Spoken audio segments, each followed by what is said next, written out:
श्री महाप्रज्ञ गुरवे नमः। ओम श्री महाप्रज्ञ गुरवे नमः। ओम श्री महाप्रज्ञ गुरवे नमः।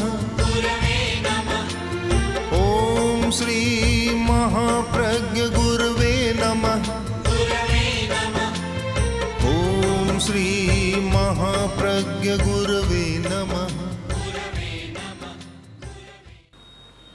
हम मौन को महत्व देते हैं, किंतु मैं मौन को सापेक्ष महत्व देता हूँ, ज़्यादा महत्व नहीं देता।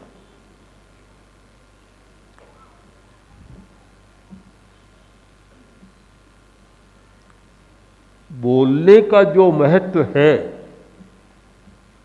वह बहुत व्यापक है, और मौन का महत्व एक व्यक्ति के लिए हो सकता है। जो नहीं बोलेगा, मौन करेगा, ठीक है, शांति में है कि शांति है, भीतर जा सकेगा, और बोलेगा तो हजारों लाखों करोड़ों के साथ संपर्क स्थापित होगा। आपके मन में क्या है मैं नहीं जानता, और मेरे मन में क्या है आप नहीं जानते। पिता के मन में क्या है पुत्र नहीं जानता, और पुत्र के मन में क्या है पिता नहीं जानता। पिता बोलना जानता है और बेटा सुन सकता है, कान ठीक काम करें। दोनों का संबंध है, वाणी का और कान का। अगर बहरा है तो फिर वह क्या करेगा? कान अच्छा है, सुन सकता है, तो पिता की बात को समझ सकता है। अन्यथा मैंने देखा, कई बार मन में आया, जब यात्रा करते हैं, एक साथ 50 गायें बैठी है, 50 भैंसें बैठी है। कई बार मैंने संतों से कहा, ये कभी दिन में बात करती है कि नहीं? थक नहीं जाती क्या बैठी बैठी? सब पास में बैठी है। अगर स्त्रियों को और पुरुषों को 50 को पास में बैठा दो और बात न हो तो आश्चर्य होगा। और ये बेचारी गायें, भैंसें, बकरियां 50-50, 60-60 के टोले में बैठी है, पूरे दिन भर बातें ही नहीं करती। कारण क्या है कि वाणी प्राप्त नहीं है। वाणी एक ऐसी विशेषता है कि जिसके द्वारा व्यक्ति अपने मन की बात दूसरे तक पहुंचा सकता है। हमारी इंद्रियों में सबसे बड़ी शक्ति एक वाक शक्ति है, और इसीलिए सारा व्यवहार चल रहा है। अगर एक बोलने का न हो और पशु जैसा ही हो कि बोल नहीं सकते, तो न तो सीरियल चलता, न कोई राम सीता बनता, न कोई प्रवचन होता, न पर्यूषण का कार्यक्रम। सब अपने अपने घर में बैठे हैं और सब मौन है, सबके मौन है, क्यों बोल नहीं सकते। ये वाणी हमारी बहुत बड़ी शक्ति है। 2 बच्चे बैठे थे, बैठे बैठे बात कर रहे थे। एक बच्चा बोला, ये माता पिता बड़े विचित्र होते हैं। दूसरे ने कहा क्यों? कि जब हम नहीं बोलते थे तब कहते थे बोलो बोलो, अब हम बोलने रह गए तो क्या चुप रहो चुप रहो। बड़े विचित्र होते हैं। ये जो पर्युषण पर्व है, वाक संयम है, इसको व्यावहारिक पक्ष में भी देखना चाहिए। मेरा अभिमत है कि हर वस्तु के अनेक पक्ष होते हैं, अनेक आयाम होते हैं। एक पक्ष है कि वाणी का संयम करना, दूसरा पक्ष है कि बोलना, किंतु बोलने की कला सीखना।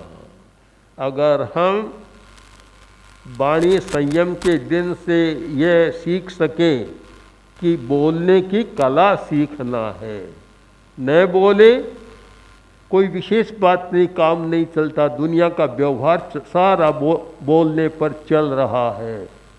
बिना बोले कोई व्यवहार ही नहीं चलता, कुछ भी नहीं हो सकता। बच्चा बोल नहीं सकता तब तक भूख लगी है तो रो सकता है और कुछ नहीं कर सकता, किंतु बोलने लग जाए तो अपनी बात, मन की बात कह सकता है। तो हमारी बड़ी शक्ति है, मनुष्य की विशेषता। और मनुष्य के पास जो शक्तियाँ हैं उनमें मन की शक्ति है, वाणी की शक्ति।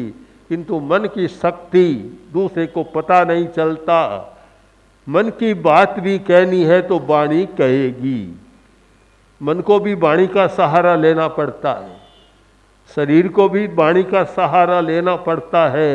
और कुछ कोई भी काम कराना हो तो वाणी का सहारा लेना पड़ता है। जहाँ सहारा लेना हो वहाँ न ले हम वाणी का, अच्छा नहीं होता। लड़की आई, बरसात तेज थी और भीग गई। दादी ने कहा, बेटी तेरे पास तो छतरी थी और फिर तुम क्यों भीग गई? कि दादी यही तो बात है, मैंने छतरी को बचाया कि कहीं छतरी भीग न जाए। हम यथार्थ को समझें, सही बात को समझें कि हमें क्या करना है। आज के दिन दो बातें सीखें। पर्युषण का आज का वाग संयम का दिन है, दो बातें सीखें। एक तो ये तो वाक संयम का मतलब है अनावश्यक न बोलना। पहली बात, बोलने की कला है यह भी, अनावश्यक नहीं बोलना। जितनी आवश्यकता उतना बोलना, पहली बात। और दूसरी बात, आवश्यक हो तो भी कैसे बोलना, बोलने की कला। एक वाक्पटु आदमी होता है, बोलने की कला है, न होने वाला काम करा देता है। और जब बोलने की कला नहीं होती तो फिर कुछ नहीं होता।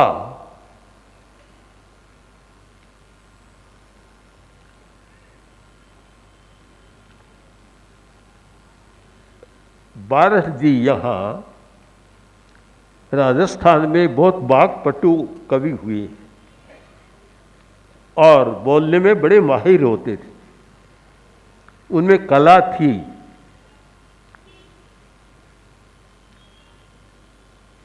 तो महाराणा, मेवाड़ के महाराणा के पास गए और कुछ ज़रूरत थी पैसों की, कुछ बातें की, स्तुति की। महाराणा ने कुछ नहीं दिया तो बारह जी भी तैस में आ गए और बोले, राणा तू तो बाठो, मोटा भाखर माही लो। कोरा पत्थर है इस बड़े पहाड़ का। तब राणा ने देखा अच्छा नहीं होगा बाढ़ जी का, तो संकेत किया, आदमी भेजा, अरे बदलो बदलो, ऐसे नहीं। आदमी आकर बोला कि ऐसे मत बोलो, अच्छा नहीं, महाराणा खुश नहीं है, इसको बदल दो, बदल दो और तुम्हें मिल जाएगा, बहुत मिलेगा। तत्काल बदला कि कर राखूं काठों शंकर ज्यों सेवा करूं। सारी बात बदल गई। वाक पाटव, वाक चातुरी, बोलने की कला। आप बहुत गहराई से ध्यान दें, परिवार से लेकर परिवार, पड़ोसी, समाज, राष्ट्र या अंतर्राष्ट्रीय क्षेत्र में जितनी बात बोलने से बिगड़ती है उतनी मौन से नहीं बिगड़ती। न बोले तो नहीं बिगड़ती। ऐसे बोलते हैं कि अकारण भी कलह पैदा हो जाता है, लड़ाई शुरू हो जाती है। अगर वाणी का संयम हो तो 50% से ज़्यादा लड़ाइयाँ तो अपने आप समाप्त हो जाए। परिवार में लड़ाइयाँ बहुत होती है, मुख्य कारण है कि वाक पाटव नहीं है।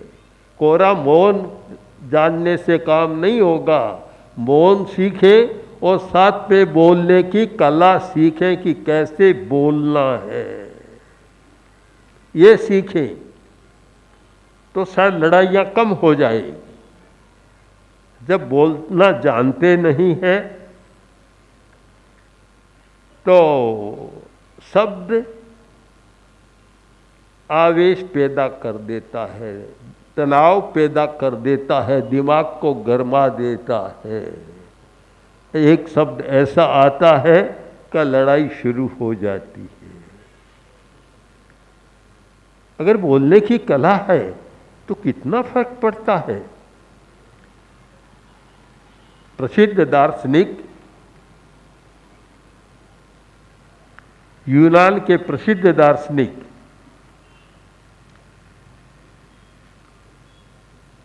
पत्नी बड़ी झगड़ालू, बड़ी गुस्से।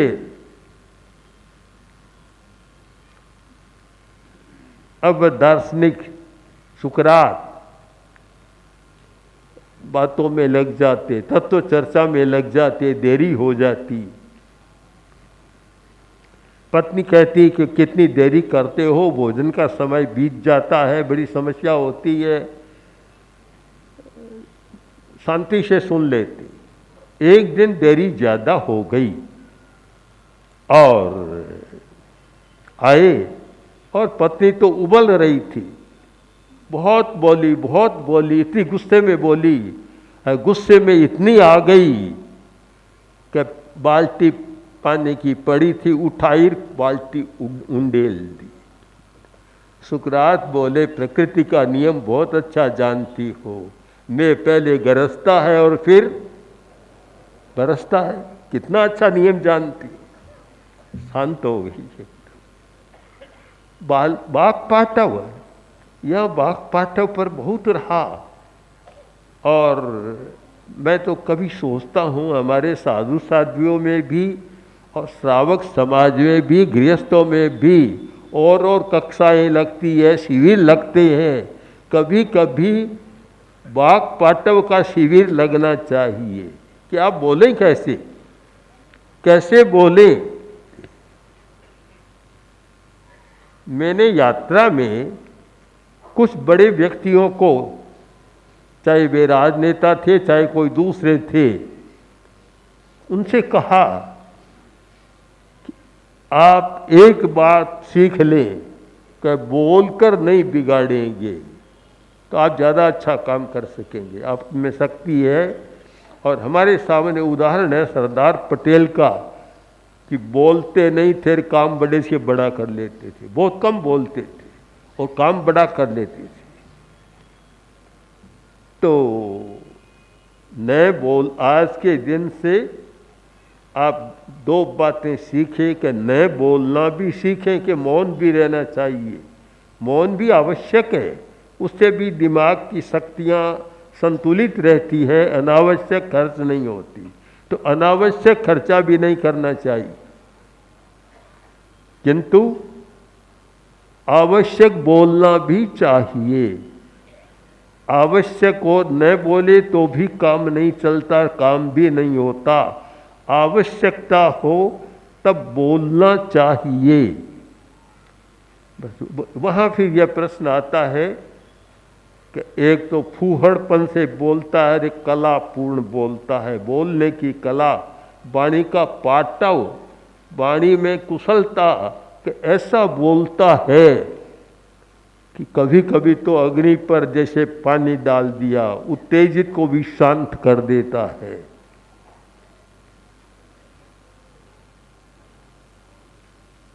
शांत कर देता है और बड़ी मधुरता आ जाती है, सारा वातावरण बदल जाता है।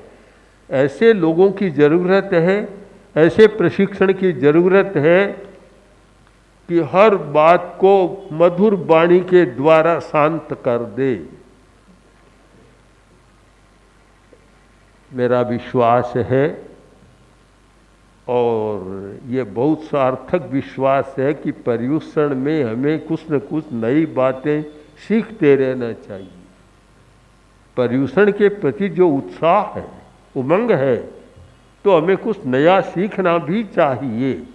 दिन भी बड़े अच्छे निर्धारित हैं, वाणी का बहुत अच्छा निर्धारित है, पर वाक संयम का अर्थ कोरा मौन न करें कि आज मैंने 5 घंटा का मौन किया।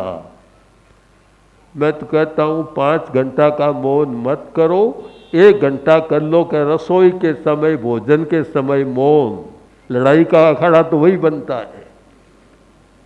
हाँ, वही थाली पर ठोकर लगती है कि आज तो नमक कम हो गया, आज मिर्च कम हो गई। या भोजन के समय मौन कर लो 1 घंटा, तो भी बहुत सारी लड़ाइयाँ नहीं होगी। काम के समय मौन करो तो भी लड़ाइयाँ नहीं होगी।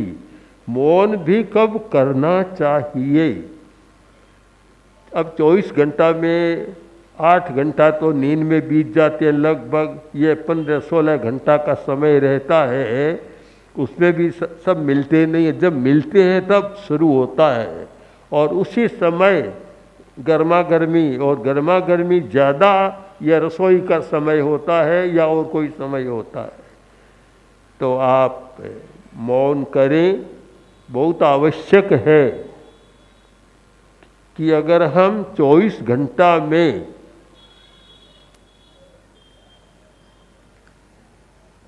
12 घंटा या 14 घंटा वाणी को विराम दें, सोते समय तो होगा ही, किंतु जागते समय भी वाणी को विश्राम दें। उससे हमारी मस्तिष्क की शक्तियाँ संतुलित रहेगी और अच्छे अच्छे रसायनों का स्राव भी होगा, वे व्यर्थ नहीं जाएगी। शेष घंटा जो है 8 घंटा 10 घंटा इतना संपर्क का बोलने का होता है, उस समय क्या करें? सीखना तो यह है कि 8-10 घंटा में हम वाणी का व्यवहार कैसे करें। हमारा सारा व्यवहार वाणी से चलता है, वह कैसे करें? अगर ये कला सीख ध्यान में आ जाए तो फिर ठीक है, और नहीं जानता, आदमी बैठा है, दूसरा आया और पैर की ठोकर लग गई, थोड़ी सी पता नहीं चला, लग गई। एक तो सीधा बोलता है, अंधा है क्या, देखता नहीं है, इतने में तो लड़ाई शुरू हो जाती है। एक कहता है कि मेरी भूल हो गई कि मैं रास्ते में बैठ के इधर बैठना था। वह कहता नहीं, आपकी नहीं, मेरी भूल हो गई। दोनों भूल स्वीकार कर लेता है। जो कहते अंधा है तो लड़ाई शुरू कर देता है। हम कैसे बोलें? भगवान महावीर ने वाणी का जो विवेक दिया है, वाणी के बारे में जो दर्शन दिया है, एक दिन प्रोफेसर दयानंद भार्गव, जो प्रसिद्ध विद्वान और लेखक हैं, हमारे पास बैठे थे और हम प्रज्ञापना सूत्र का एक भाषा पद का पाठ कर रहे थे। उन्होंने सुनकर कहा कि भाषा के बारे में इतना गहन चिंतन किया गया है, इतना काम किया गया है, बहुत बड़ा विचित्र है। और मैं मानता हूँ जैन आगमों में 10वें कालिक सूत्र, उत्तराध्ययन सूत्र, प्रज्ञापना सूत्र और भी अनेक सूत्रों में इतना वाणी के बारे में लिखा गया है और भाषा के बारे में इतना सूक्ष्मतम एक विवेचन किया गया है कि जो सब नहीं पढ़ सकते, पर कुछ लोगों को जरूर पढ़ना चाहिए। किंतु आज के दिन संकल्प करें कि वाक संयम का दिन है, तो हम पूरे वर्ष भर एक भी कटु शब्द नहीं बोलेंगे।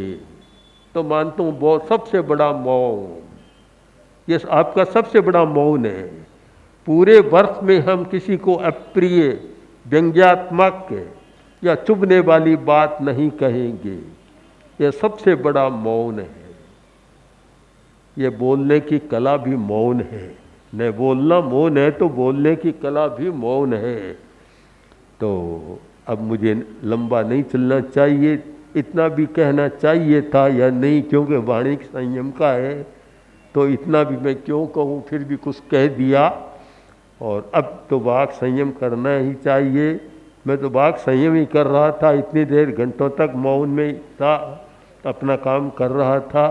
और अब यहाँ आया तो अब देखते हैं महाश्रमण पूरे दिन भर बोलते रहते, बोलना पड़ रहा है, तो थोड़ा सा हिस्सा बटा लें 10-20 मिनट का, इतना विराम दे दें तो भी बड़ी अच्छी बात है।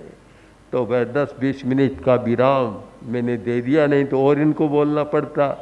तो मानता हूँ ये अच्छा ही है कि ये तो हमारा सारा सहयोग कर रहे हैं, थोड़ा बहुत हम भी इनका सहयोग कर दें तो पर्यूषण की वह भी आराधना हो जाएगी। ओम श्री महाप्रज्ञ गुरवे नमः। ओम श्री महाप्रज्ञ